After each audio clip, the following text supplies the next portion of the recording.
trawling is the most wasteful type of fishing. According to the Food and Agriculture Organization of the UN, for every kilo of shrimp caught, up to 20 kilos of other fish are unintentionally killed. Earth Report travels to the Philippines and Mexico to see if this waste can be dramatically reduced.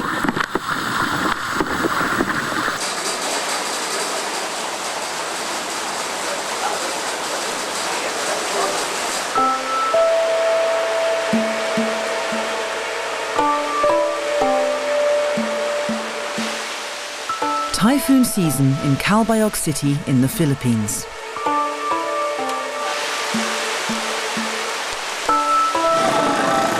This city started life almost 300 years ago as a tiny village. It now has a population of more than 160,000 people, many of them very poor. Over a third live on less than $2 a day. They, like all Filipinos, rely on fish for more than half of their protein. We prefer fish as our source of protein compared to meat. Fish is good for our health and would not cause high blood, hypertension. So that's why we prefer to have fish, have it dried or have fresh one to cook it directly and serve to our local population in Calbayog City. But the population of the Philippines is rising so fast, it will double in 30 years' time. The demand for fish is extreme. The surrounding seas can't supply enough fish for the people. Our population has doubled, tripled already. There are more people now in the sea trying to catch a fish. In the late 1980s, our catch was averaging about 36,000 metric tons. And in the 1990s, it went down to about 29,000 metric tons. 3/4 of all the world's fisheries, according to the FAO, are fully exploited or overfished, this one included. It was very alarming, and the marginal fishermen were complaining about their catch. Marginal fishermen are the local inshore fishermen. They have exclusive rights to fish in a restricted fishing zone stretching up to 15 kilometers from the shore. It works, but it's not enough. Local fishermen and the mayor have agreed to become the test site for a new way of fishing. The Bureau of Fisheries and Aquatic Resources felt that probably this is the best place for them to conduct their experiment, because we are very receptive to any experiment that we can do to ensure sustainability of food supply in the future and to ensure that there is food for every table for the next generation of Filipinos. The Bureau is experimenting with bycatch reduction devices, or BRDs. This one helps juvenile and tiny adult fish escape the trawl net. That way they can reproduce and eventually be eaten. This horizontal, the grid is horizontal, and this device used to reduce the cuts of juvenile fishes and other trash fish. The juveniles can go out and the commercial fishes go to the bag of the trawl net.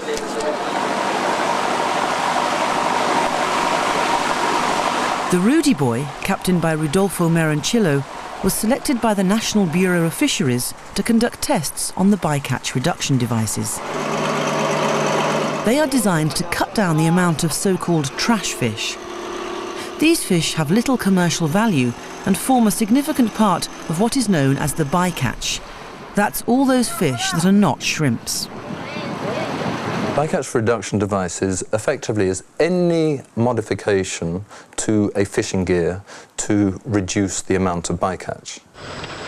There are two different types. One works on a simple physical sorting of the catch in terms of size. It will either exclude the larger species or it will exclude the smaller ones. The other type of bycatch reduction device is based on the behavior of the fish.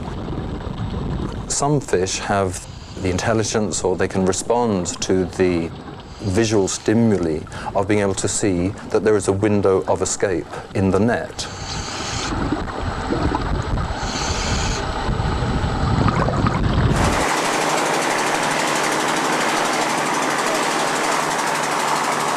But there's been tension aboard the Rudy Boy. Here in the Philippines, as in most parts of Asia, all the fish caught, including trash fish, is used. Traditionally, the deckhands are allowed to keep and sell the trash fish. But the bycatch reduction devices radically cut the amount of trash fish caught.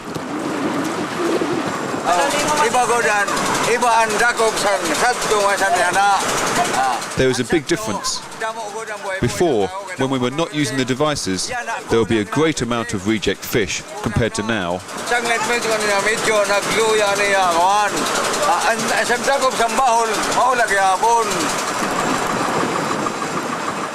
As so often with the introduction of new technology, efficiency is increased, but at someone's expense. In this case, it's the deckhands that lose out. These fishermen earn very, very small amounts of money. So they have very little incentive to use a bycatch reduction device, because using a bycatch reduction device will actually cut their salaries, cut their income. So if they're not going to use BRDs, even if there are regulations saying that they should be using BRDs, those regulations would be almost unenforceable. The only way skipper Rudolfo could keep the crew happy was to find other ways to compensate them.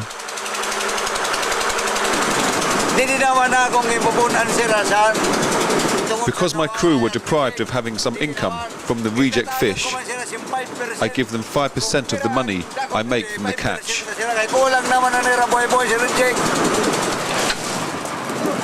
It's worth it to Rudolfo. His men spend less time sorting out the fish he doesn't want. The deckhands still sell whatever trash fish is caught.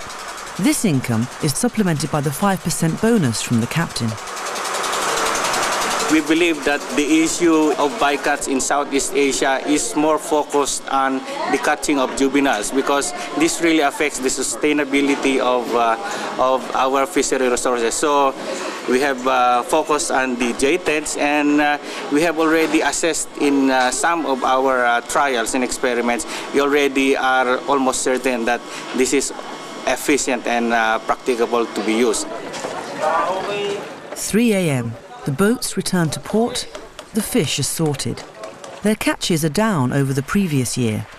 But in the short term, the fishermen are prepared to try the new system.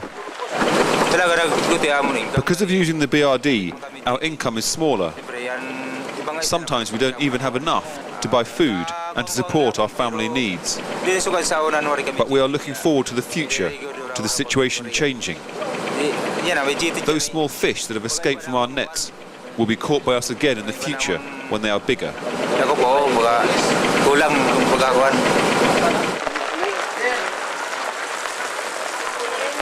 The fish are taken to the marketplace. It's been here since the late 18th century. But even as the city expands, the market itself is shrinking.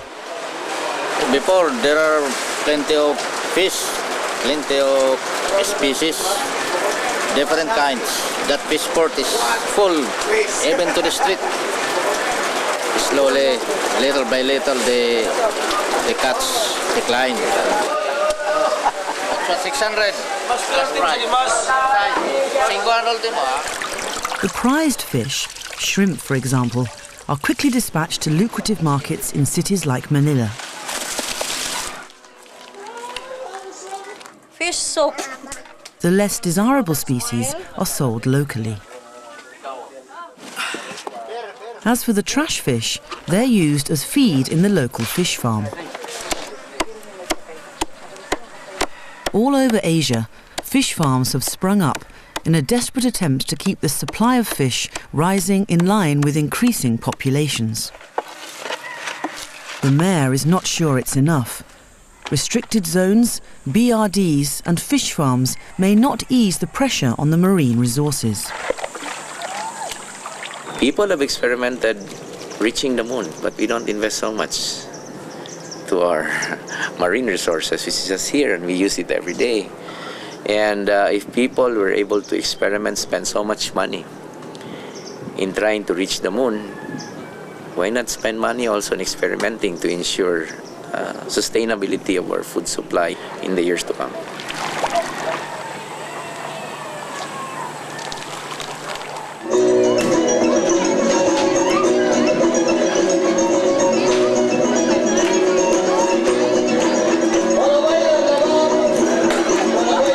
Guaymas, Mexico. Famous both for its carnivals and its shrimps. The city was established almost 250 years ago on the Gulf of California.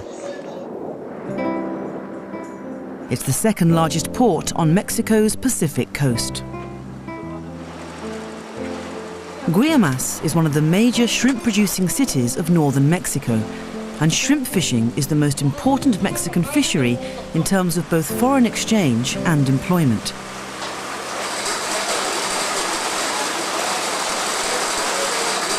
At the last count, according to the government, Mexico was producing over 120,000 metric tons of shrimp per year. Half of it is farmed, about a quarter is exported to the United States. But Mexico, like the Philippines, catch juveniles and trash fish. However, there the similarities end. When it comes to bycatch, the Mexicans simply don't use it. There's no demand. It's shoveled over the side. They have no interest in retaining bycatch, so they have every incentive to use a bycatch reduction device because it means less work for them. Less work because less time is spent sorting the catch and the quality improves. The shrimp aren't crushed. And the juvenile fish have a chance to grow, providing bigger catches for the local fishermen. Uno de los programas más exitosos en los cuales el Instituto Nacional de Pesca ha participado ha sido en los sistemas, en los dispositivos excluidores. One of the most successful projects of the Fisheries Institute is the implementation of the bycatch reduction devices. Reducir los impactos sobre Many people from other countries have assessed us. We found that it's possible to reduce the impact of bycatch on various sorts of fish by using different technologies. Some technologies are still at the experimental stage, but some are already compulsory, like the TEDs. We're still working to improve these systems of bycatch reduction. De exclusión de fauna no deseable.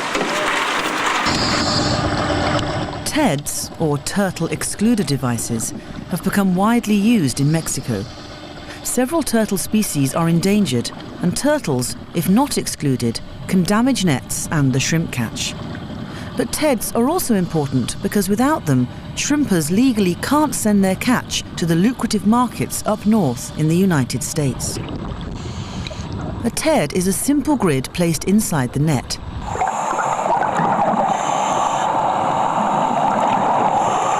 Shrimp and small fish can get through it. Turtles can't. They escape through a hole next to the grids.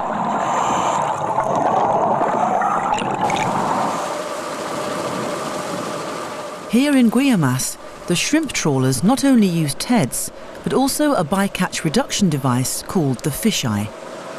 It's the kind of BRD that relies on smart fish escaping while the shrimp can't. Shrimp don't have directional control when they're swimming, so the point is they can't escape from that type of bycatch reduction device.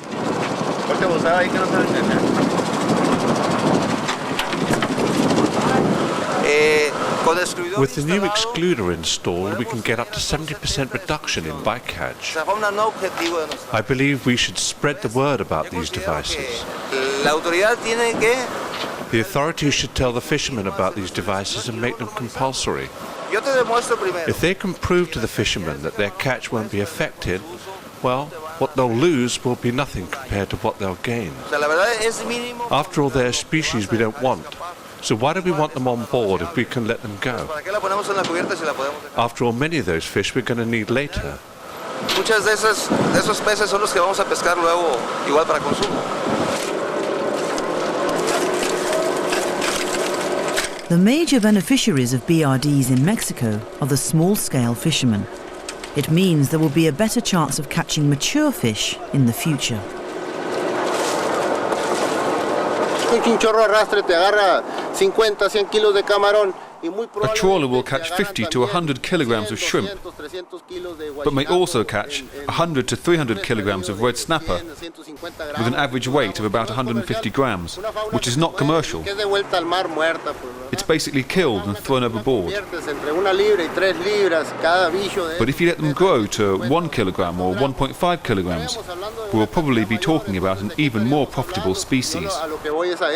For example, in a good year, if they got 9 tons of shrimp, they would have thrown away 50 tons of other more commercial species, which potentially could have represented more benefits than the 9 tons of shrimp.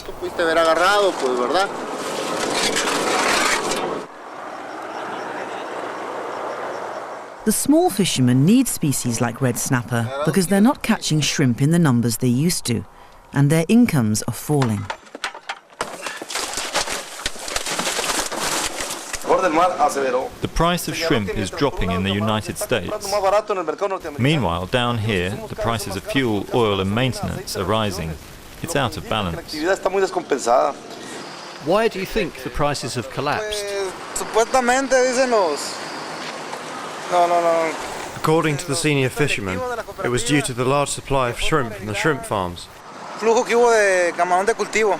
Hence, we would like to have a certificate to differentiate between wild and farm shrimp to get a better price. Not all the seasons are fruitful. In each of the last 3 seasons, we didn't even get a ton.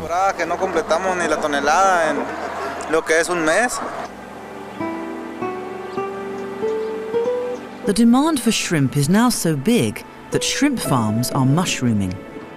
I think shrimp farms are spreading indiscriminately. Now we have to look at the impact that shrimp farms will have on the environment, because there will be some. This fall in the shrimp price is due in part to the overproduction of shrimp worldwide. Mexico isn't the biggest shrimp producer yet, but it's moving up the ladder fast. In this particular region, they'll produce 60,000 tons of farmed shrimp compared to the 10 to 20,000 tons of shrimp max that we catch wild.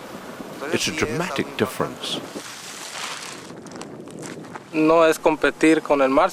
Fish farms are not here to compete with the sea, but to help to avoid marine species in the wild, like shrimp, being reduced too much, or becoming extinct, like has happened with other species.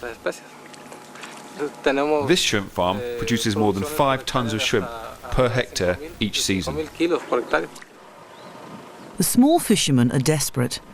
Not only are shrimp prices falling because of the farms, but the big shrimp trawlers that don't use BRDs are destroying their future by killing juvenile fish. Some small fishermen fish illegally outside the proper season. The sanctions, if caught, are serious. Y bueno, corretearnos principalmente, nos corretean y pues nos tiran hasta balazos. The army chase us and shoot at us. Sometimes they hit the boat, sometimes they hit the fishermen. Now we know that if we take the risk and they catch us in the act, they will send us to prison. It's not like before when we only had to pay a fine and then we would be released. Now they send you to prison and take all your equipment. Te soltaban. Ahora no. Ahora pierde el equipo, pierdes todo y vas a prisión.